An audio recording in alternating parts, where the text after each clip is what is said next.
Smart meter প্রত্যাহারের দাবিতে Basirhat division ইঞ্জিনিয়ারের অফিসের মধ্যে ঢুকতে পুলিশের সঙ্গে ধস্তাধস্তি বিক্ষোভকারীদের। স্মার্ট মিটার জোর করে চাপিয়ে দেওয়ার প্রতিবাদে এই স্মার্ট মিটার অবিলম্বে প্রত্যাহার করে পুরানো মিটার ফিরিয়ে দেওয়ার দাবিতে আজ বসিরহাট টাউন হল থেকে মিছিল করে প্রায় 4 কিলোমিটার রাস্তা পায়ে হেঁটে ময়লাখোলায় ডিভিশন ইঞ্জিনিয়ারের অফিসে গিয়ে বিক্ষোভ দেখায় সিপিএম নেতাকর্মীরা। ডিভিশন ইঞ্জিনিয়ারের কাছে ডেপুটেশন দিতে গেলে পুলিশ বাধা দিলে পুলিশের সঙ্গে ধস্তাধস্তি বেঁধে যায় সিপিএম নেতাকর্মীদের। এমএস নিউজ বাংলা চ্যানেলের পরবর্তী খবর সবার আগে পেতে ইউটিউবে চ্যানেলটি সাবস্ক্রাইব করুন, ফেসবুক পেজ ফলো করুন, ফলো বাটন ক্লিক করুন, সেই সঙ্গে খবরটি ফেসবুকে প্রচুর পরিমাণে শেয়ার করুন।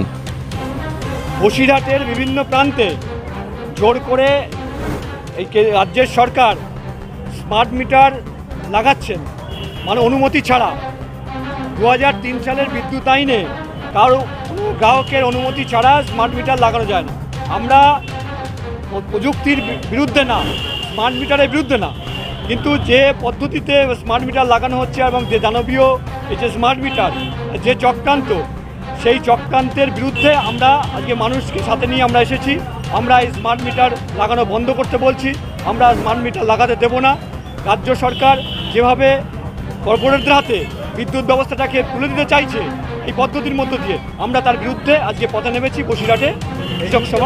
সমস্যাটা কী? স্মার্ট মিটারে লাগানোর পরপরই যে পরিমাণে একটা অযৌক্তিক বিদ্যুতের বোঝা, বিলের বোঝা চেপেছে, তাতে করে মানুষের একটা দুর্বিষহ অবস্থার মধ্যে পড়েছে। আপনাদের আজকে ভিতরে ঢুকতে গিয়ে পুলিশের সঙ্গে পুলিশ তো অতি সক্রিয় ভূমিকা পালন করছে। অনুব্রত মণ্ডলরা তাদেরকে যেভাবে কথা বলছে, তাদের কোনো লজ্জা নেই। তাদের মা বোন তুলে যে ঘটনা ঘটাচ্ছে অনুব্রতরা, সেখানে দাঁড়িয়ে পুরো নিষ্ক্রিয় হয়ে যাচ্ছে পুলিশ। আর আজকে দাঁড়িয়ে মানুষের কথা বলতে যাওয়ার জন্য পুলিশ অতি সক্রিয়তা দেখাচ্ছে। আমরা এই পুলিশকে ধিক্কার জানানো ছাড়া আর কি আছে? আমরা গিয়েছিলাম, পুলিশ বাধা দেওয়ার চেষ্টা করেছিল, কিন্তু মানুষের চাপে বাধা দিতে পারেনি। আমরা গিয়েছিলাম, আমরা তো ধ্বংসাত্মক রাজনীতি করি না, আমরা মানুষের কথা বলতে গিয়েছিলাম, আমরা গঠনমূলক কথা বলতে গিয়েছিলাম।